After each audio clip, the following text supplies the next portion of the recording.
Dobar dan, dobrodošli u još jednu emisiju Psihologija uspjeha na radiju Poslovni FM. Ja sam Tanja Pureta, urednica emisije, a moj današnji gost je Ivo Špigel, suvlasnik i član uprave Perpetuum mobile, jednog od prvih privatnih informatičkih poduzeća u Hrvatskoj. Ivo, dobar dan.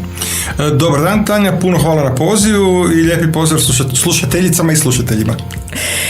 Ivo, jako mi je drago imati vas danas u emisiji jer toliko ste svestrani u IT-u, u novinarskoj, akademskoj, poduzetničkoj, startup zajednici da je teško odabrati od kuda početi jer je to sve jako bitno i aktualno. Međutim, evo, zaintrigirao me ovaj vaš zbirku odabranih kolumni u izdanju Baga koja se zvala Kuda to ide. Pa evo, nakon ovako covida može se reći onako ipak je, nadamo se da je nakon covida. Nadamo se. Što smo naučili ili ovo je bio svojevrsni test, jel tako? Gdje smo tu, koliko smo informatizirani u Hrvatskoj, u svijetu, kuda to sve skupa ide? Da, pa vidjeli smo tokom te nesretne i tragične pandemije da su se neki procesi, čak i oni za koje nismo nikad očekivali, pa i u nekim segmentima državne uprave, naglo, uspješno i efikasno informatizirali.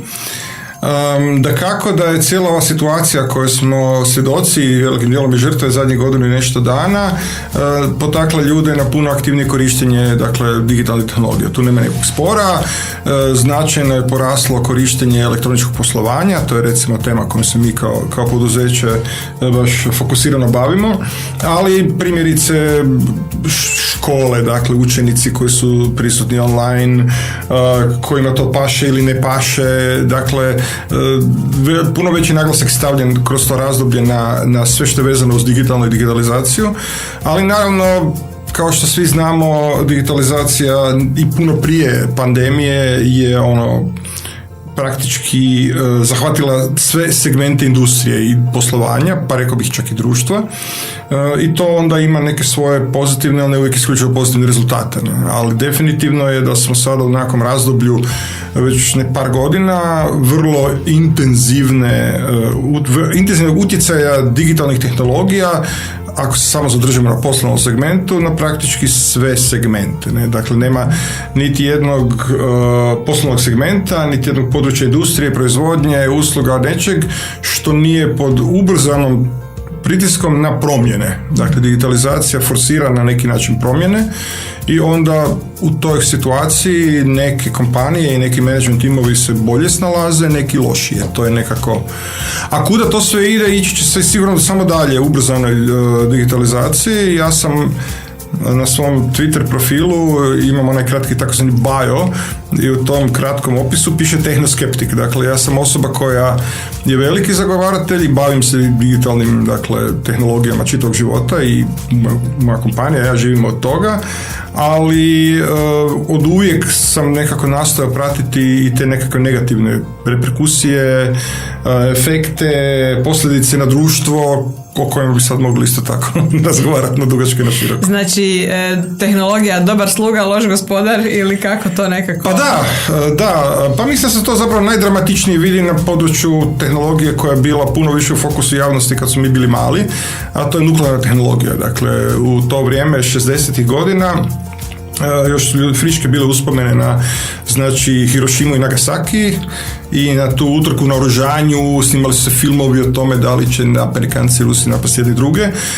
To sada više nije toliko u fokusu, ali ta opasnost nije minula. S druge strane imali smo miroljubive primjene u nuklearnim elektranama koje su bile na korist, ali opet se pokazalo koje su također nosile određene rizike. Tako da ja nekako uvijek gledam na to na način da je tehnologija ogledalo nekakvog civilizacijskog razvoja.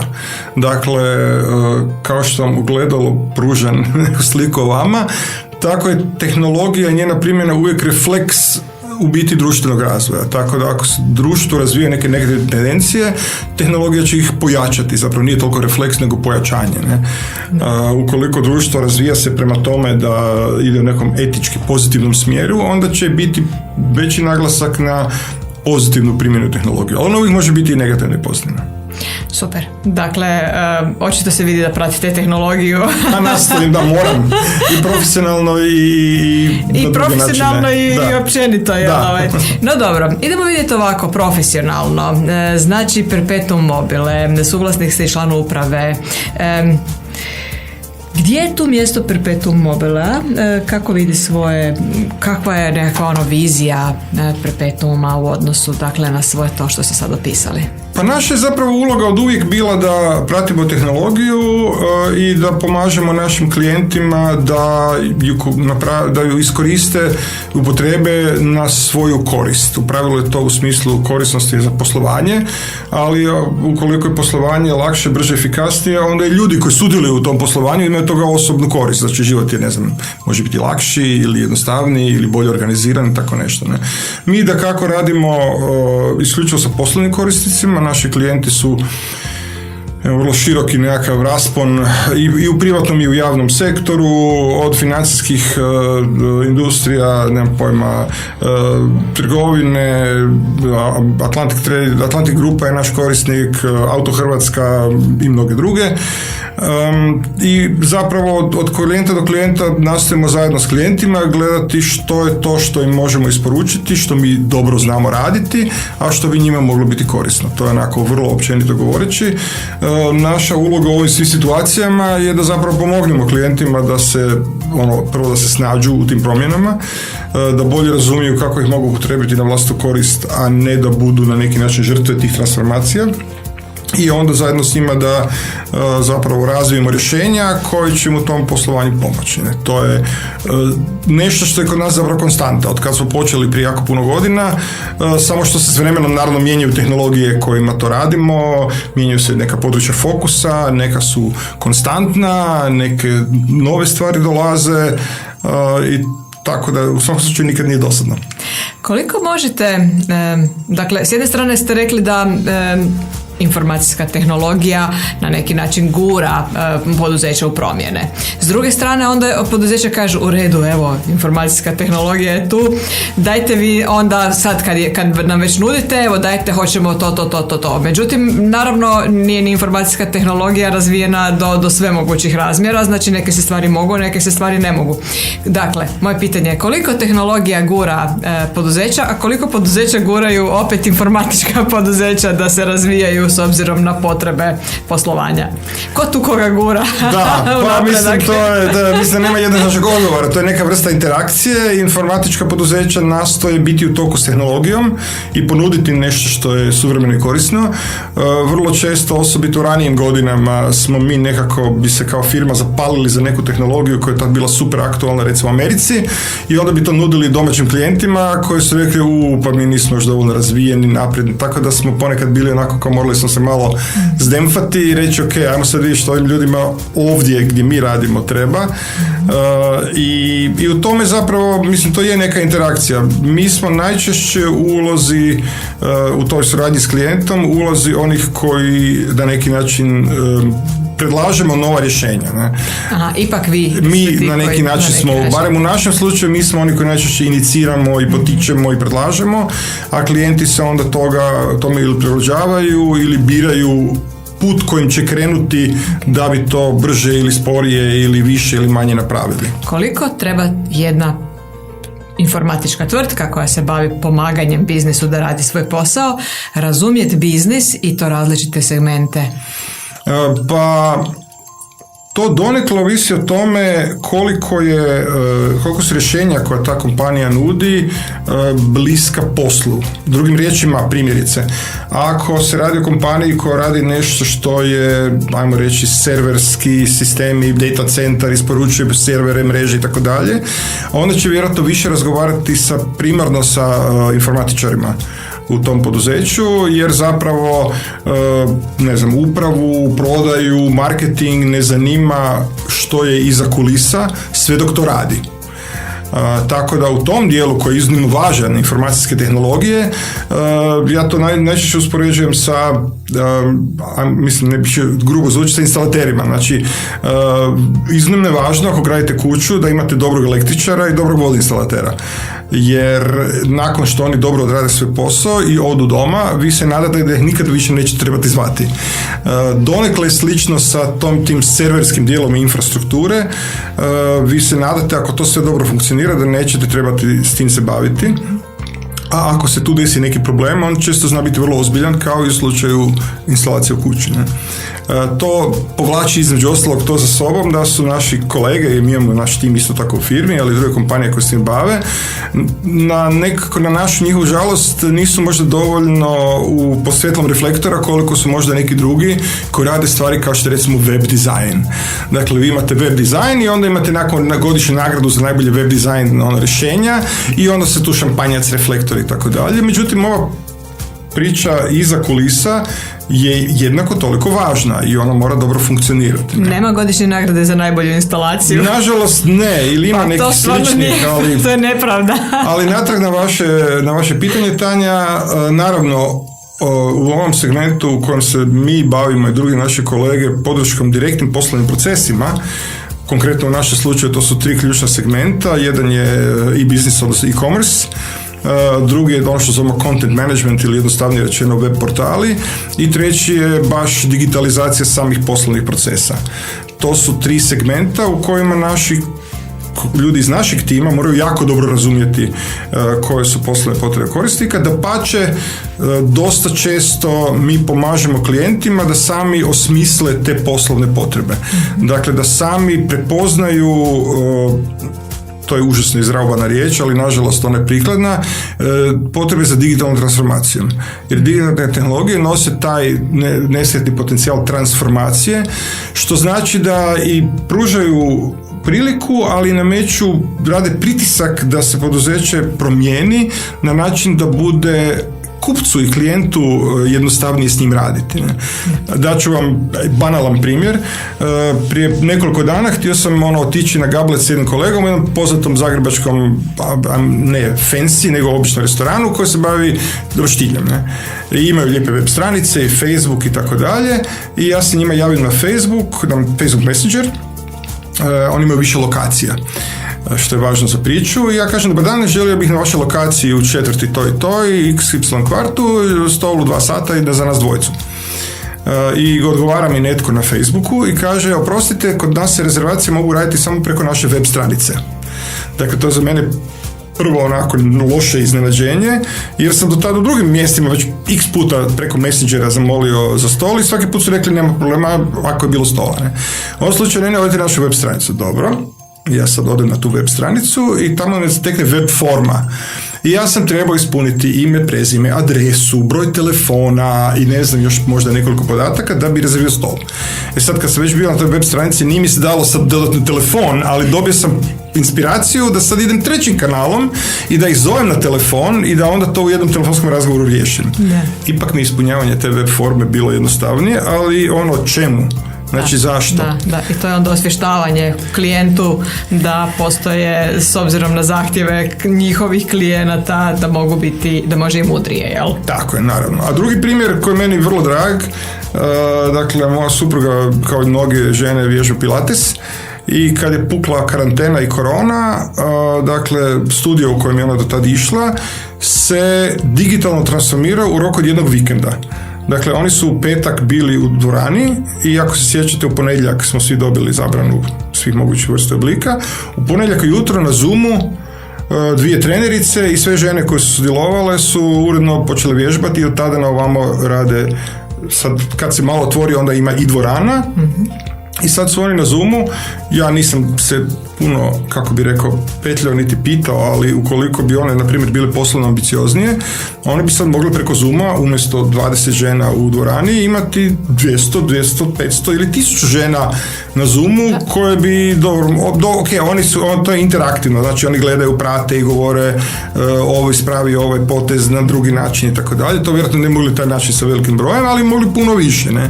Ali to je primjer jedne male organizacije, jednog malog poduzeća koje se transformiralo doslovce preko noći i ja moram reći da sam bio potpuno impresioniran. Mnogi menadžeri u velikim kompanijama bi se mogli ugledati na tu brzinu transformacije. Ivo, rekli smo da li se može ta svijest o potrebi digitalne transformacije, informatizacije u smislu i procesa i općenito korištenja interneta još više povećati ili je već dovoljno povećana u Hrvatskoj? Pa, ja bih rekao da to nema jednoznačnog odgovora. Kad govorimo o tome kakvi su trendovi i kakva je primjena i prihvaćenost, ja tu najčešće koristim metaforu koja mi je jako draga, a to je metafora otoka izvrsnosti. I to je dakle nekakva, ajmo reći, točkasta mapa. Znači, vi imate sjajne primjere poduzeća u najrazličitijim područjima koja su super mudro i brzo i efikasno prihvatila, dakle, od velikih do malih, kao što imate i primjere nekih uprava kojima je to sve na neki način strano, čudno, ne žele, ali to je tako i na globalnoj razini. Znači, ako pratite poslovnu literaturu, poslovne portale, recimo moj omiljeni apsolutno The Economist, kojeg strastveno čitam i slušam i tako dalje, svako malo, svakih par tjedana u Economistu je neka vijest o nekoj velikoj globalnoj korporaciji koja je dospjela u nekakve probleme, pala im je cijena dionice na burzi, analitičari imaju loše komentare i onda ih uspoređuju s nekim konkurentom kojemu ide puno bolje. I redovito u takvim vijestima je negdje provlači se podatak, zakasnili su na digitalnu transformaciju, njihovi konkurenti su se puno brže slašli u onlineu, nešto su s digitalnim zbrčkali, kasnili, bili spori, neuspješni. I dakle, iako su vrlo različite industrije i ima i drugih situacija, ali u pravilu se provlači kod tih priča o globalnim korporacijama koji imaju ovakve ili onakve planove ili pristupe, taj element digitalnog. Bilo da ga je neko super dobro iskoristio i time se, reafirmirao, ili ga je netko zakasnio na vlak, nije na vrijeme reagirao i zbog toga su došli neminovno u probleme. Tako da, to se, ja mislim, može, kako bih rekao, pratiti kad bi neko sad se primio toga kao neki seminarski rad, neki student, mogu bi vrlo brzo mapirati točno vijest za viješću samo iz tog jednog izvora i pokazati i sad i kod nas neki naši menadžeri pažljivi prate što se događa, a neki manje pažljivo, evo tako će. Da, dobili bi onda malo jednu veću razinu svijesti da je to uistinu nešto što je bitno i o čemu treba početi razmišljati, ako ne raditi već. Ako to već nije jučer, jel? Dobro. Volite časopise ne samo čitati, nego i pisati. Pišete za cijeli niz časopisa, već dugi niz godina. Otkud ta strast? Koja je tu misija? Pa ja sam od malih nogu bio vrlo orijentiran prema govornom i verbalnom izričaju, da tako kažem, za razliku primjerice od glazbenog gdje nemam neke talente, ali u smislu pisanja i čitanja kao klinac sam manijakalno čitao, gutao knjige, svašta nešto. Obje moje bake bile su profesorice stranih jezika, moja majka je profesor stranog jezika, u penziji naravno, moj otac super dobro govori talijanski, njemački, engleski, tako da, te jezike. Tako da sam od malih nogu bio izložen knjigama i svemu i svačemu. Primjerice, ovak malo zgodan podatak, ja sam se nekakvih 5 godina prije sam krenuo u školu čitao njemačku, ali gotičko pismo, znači tako njemačku goticu, ne? I to sam onako pod normalno čitao i tako da sam uvijek bio u tome i uvijek sam volio i knjige i s vremenom sam zavolio i pisanje, ne znam, uvijek sam pet iz hrvatskog, kako to već sve ide. A što se tiče kolumni, tu imam zapravo stvarno dva svoja uzora. Dakle, kad smo bili u 90-ima i počinjao cijeli taj naš biznis još kao studenti, dolazili su ti časopisi, nije bilo širokog pristupa internetu i onda smo sva znanja dobivali preko časopisa na koje bismo se pretplatili. Tadašnji glavni američki su bili Byte i PC Magazine i u PC Magazine je pisao jedan Amerikanac koji se zove John Dvorak, a u Byte-u je pisao jedan, sad nažalost već pokojni, autor inače znanstveno-fantastičnih romana, Jerry Pournelle. I Jerry Pournelle i John Dvorak su bila dva autora koje sam obožavao čitati i nekako sam smislio jednog dana ću ja biti kolumnist. Ja ću biti kao oni. Tako nekako, da. Dvoraka sam čak imao zadovoljstvo upoznati jer je čak redakcija Baga imala s njim, on je bio neko vrijeme i dakle oni su prenosili, on je čak pisao za Bag u jednom razdoblju i bio je u 2-3 navrata u Zagrebu pa smo bili na nekom zajedničkom druženju i tako i dosta šaljivo smo komentirali da svi kolumnisti uvijek kasne sa svojim tekstovima. Ali tako da mi to me od uvijek veselilo, ne? Tako da evo napisao sam i te neke za sada 2 knjige još uvijek, sad spremam neku treću, neku potpuno 10. temu koja nema veze sa tehnologijom niti sa biznisom. A i te kolumne, dakle, dugo pišem. Bio sam među pokretačima europskog tehnološkog portala koji se zove tech.eu, dakle tech.ech.eu. Tamo sam neko vrijeme pisao vrlo aktivno, već neko vrijeme ne nalazim vremena jer imam puno drugih obaveza. Ali evo, zapravo u mreži, a prije toga u Bagu pišem stvarno kontinuirano već jako puno godina. Koja je misija? Što zapravo želite približiti čitateljima? Osim što volite želim zapravo mislim, ja nemam tu neku specifičnu misiju u smislu ja očekujem da ću ja sad prosvijetliti ne znam koga. Ja imam neke svoje stavove i razmišljanja i volim ih podijeliti s drugima. Bilo u diskusiji, bilo u kafiću za ručkom ili u nekom druženju s prijateljima ili na ovaj način kroz kolumne. Povremeno sretnem nekoga ako kaže ja pročitao sam tvoju zadnju kolumnu, baš mi se svidjelo i to je uvijek nekakav dodatna nagrada, ali u biti barem moj nekakav slučaj, ja pišem zato što imam za tim potrebu. Dakle, imam želju se na taj način izraziti, imam već taj format koji je uhodan, znači kolumna u mreži koja ide jednomjesečno i to je nešto što me baš na neki način zadovoljava, ispunjava. I onda ako izazove reakciju i diskusiju, fantastično, da. Ako ne, možda neko nešto naučio, ako ne, opet dobro. Upravo tako.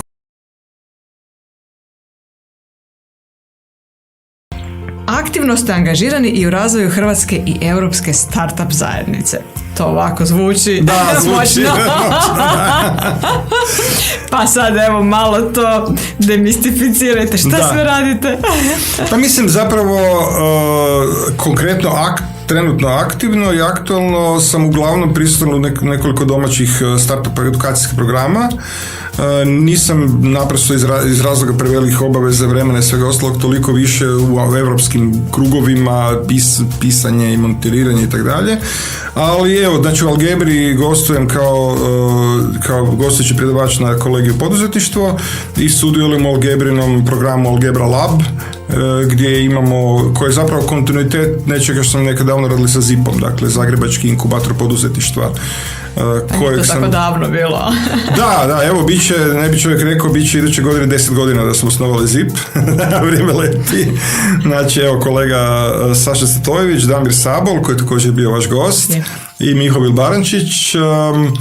Znači, to je vrlo slično poduzetništvu, znači vrlo često čujemo sintagmu poduzetnik kreće u neku avanturu jer se češe tamo gdje ga svrbi.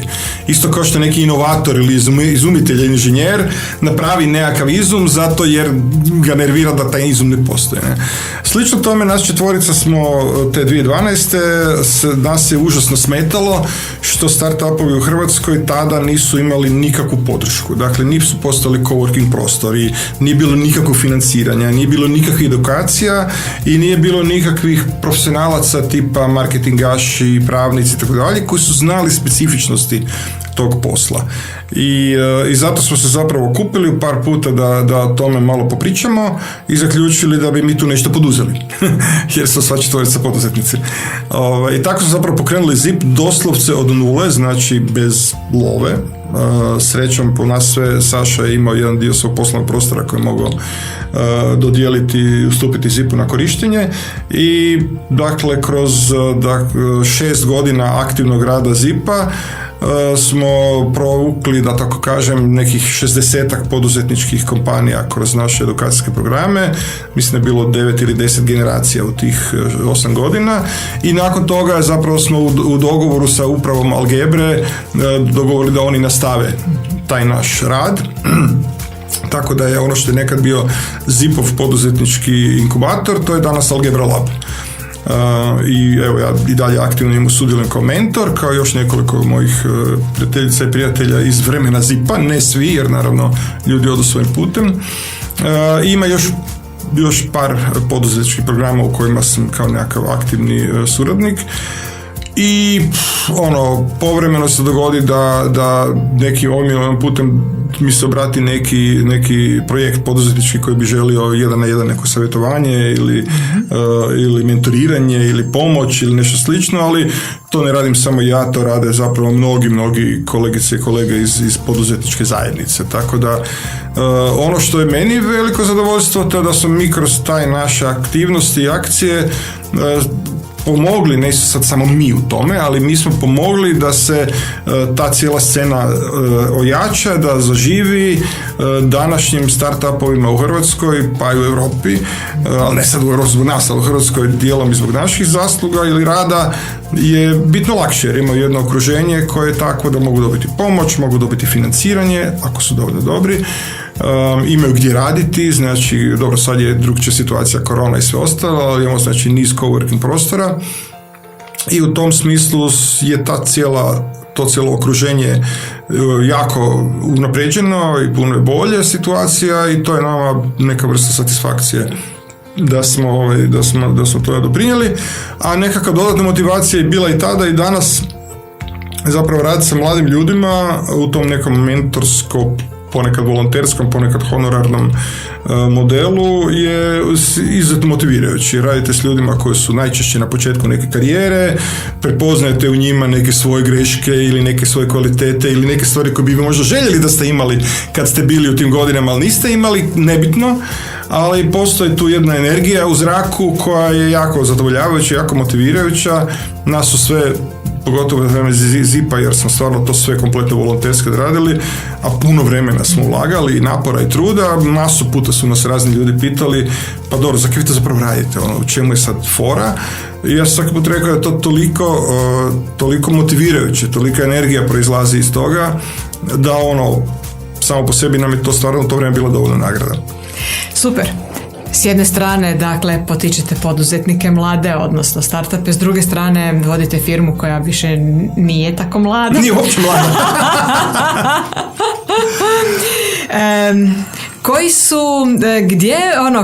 Koji su izazovi voditi jednu firmu koja nije više startup, koja ima sasvim druge priče u odnosu recimo na poduzetničke firme, kako to da vas srce vuče da hoćete pomoći, jel? Da. Međutim, koji su izazovi sad u Perpetuum mobile što se tiče Pa mislim, izazov Perpetuuma je slično, dakle, mi naravno tehnologiju uvijek pratimo kao tehnologiju, ali naše okruženje se mijenja.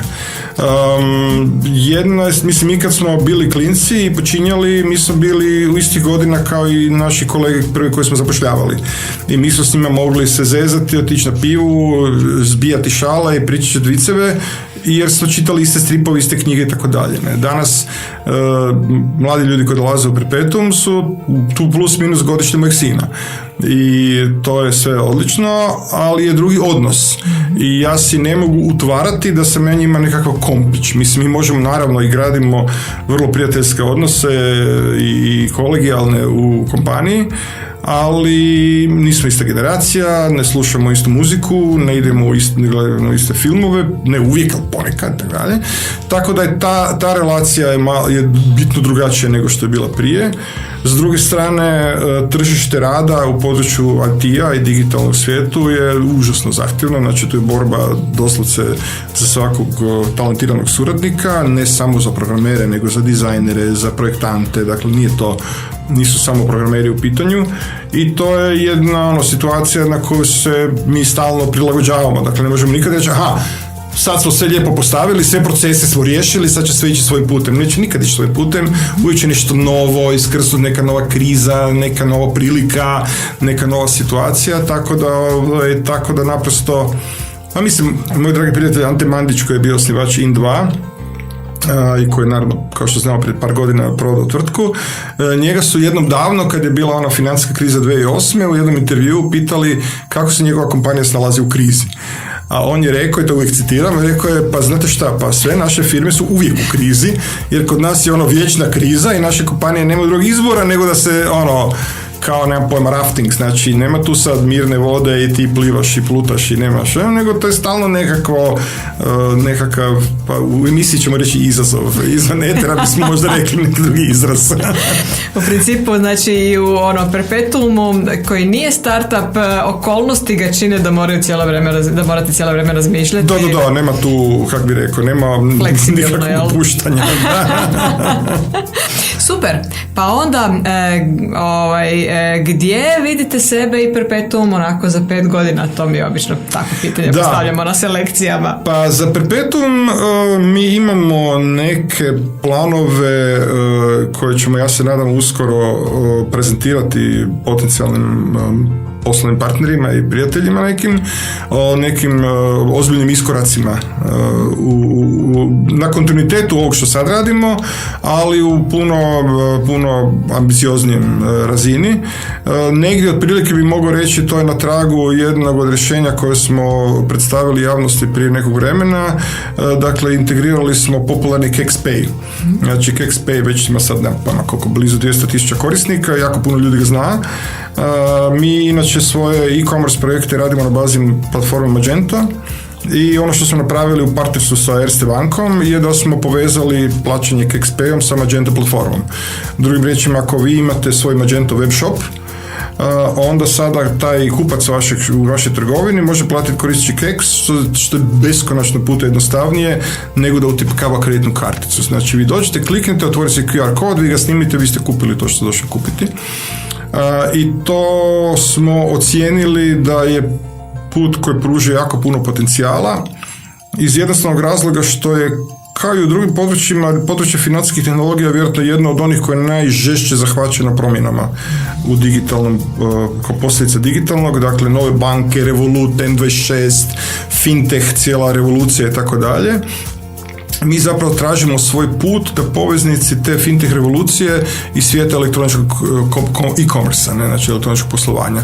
Elektroničko poslovanje intenzivno raste, naravno volumeni u svijetu su ogromni i naša je procena da ima jako puno potencijala u tome da ljudima učinimo kupovanje lakšim i jednostavnijim, a da trgovcima omogućimo da puno lakše i puno jednostavnije primaju novce od svojih kupaca.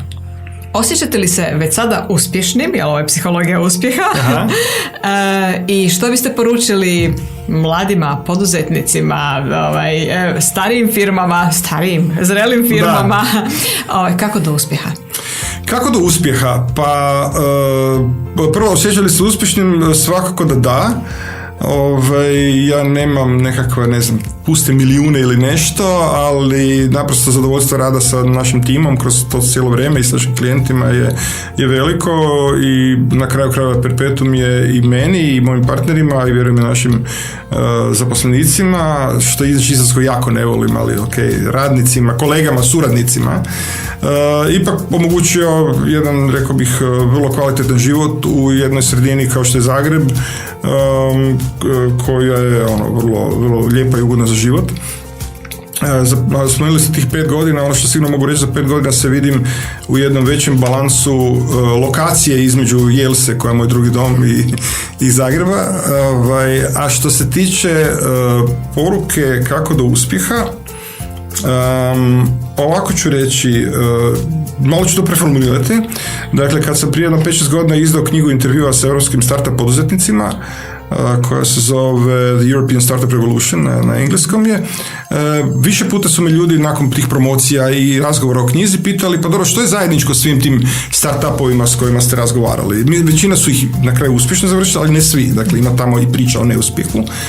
A ja sam rekao, užasno su različiti, neke su žene osnivači, neke su iz Engleske, neki su iz Europe, neki su čak došli iz Australije u Englesku, dakle sve moguće industrije, gameri, ne gameri, fintech, osim što su startupovi gotovo ništa im nije zajedničko, ali jedna stvar koju sam mogao uočiti jest zapravo da ipak imaju dvije dodirne točke.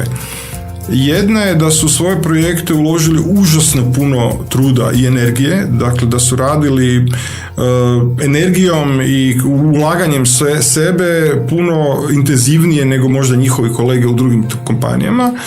I druga je da su u nekom trenutku na tom svom projektu na kojem su užasno radili sve skupa imali neki sretan trenutak. Dakle, da su se susreli s jednom situacijom koja im je otvorila negdje neki put ili neka vrata, a da su za to bili spremni.